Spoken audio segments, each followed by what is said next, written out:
আল্লাহ রাসূল সাল্লাল্লাহু আলাইহি সাল্লাম বলেন, বাইনাল আবদি ওয়াল কুফরি ওয়া শিরকি তারকুস সালাহ। আল্লাহ রাসূল সাল্লাল্লাহু আলাইহি ওয়াসাল্লাম বলছেন, আমাদের অর্থাৎ ইমানদার ব্যক্তির মধ্যে এবং কাফিরের মধ্যে, কুফরকারীর মধ্যে পার্থক্যকারী হচ্ছে সলাতের।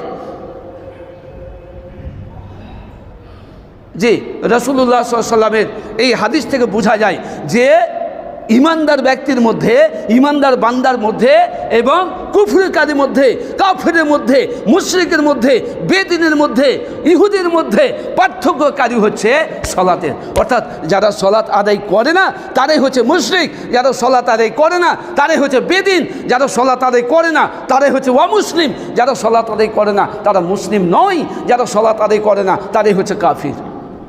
আমি কেন আপনাকে কাফির বলবো? আমি কেন আপনাকে মুশরিক বলবো? আমি কেন আপনাকে অমুসলিম বলবো? আমি কেন আপনাকে ইহুদি বলবো? আমি কেন আপনাকে ইহুদির দালাল বলবো?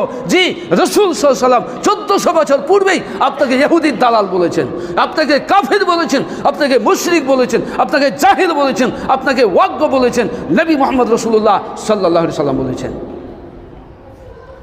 অথচ আল্লাহ তাবারক ওয়া তাআলা তিনি অন্যথায় বলছেন, ওয়া আমুর আহলাকা বিস-সালাহ ওয়াসতাবির আলাইহা লা নাসআলুকা রিজকা।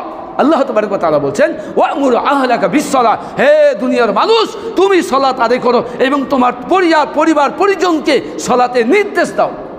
তোমার আহাল ও পরিবারকে, সন্তান সন্ততিকে সালাতের নির্দেশ দাও। ওয়াসতাবির আলাইহা, এবং এর উপরে তুমি অটল থাকো, এর উপরে তুমি অবিচল থাকো। অর্থাৎ তুমি সালাত আদায় করো, তুমি সালাত আদায় করো, তোমার স্ত্রীকে সালাত আদায় করাও, তোমার ছেলে মেয়েকে সালাত আদায় করাও, তোমার বাবা মাকে সালাত আদায় করাও, এবং তুমি নিজে এর উপরে স্থির থাকো। অর্থাৎ সালাতের উপরে তুমি নিজেকে প্রতিষ্ঠিত রাখো। মহান আল্লাহ তাবারক ওয়া তাআলা 1400 বছর পূর্বেই তিনি বলেছেন।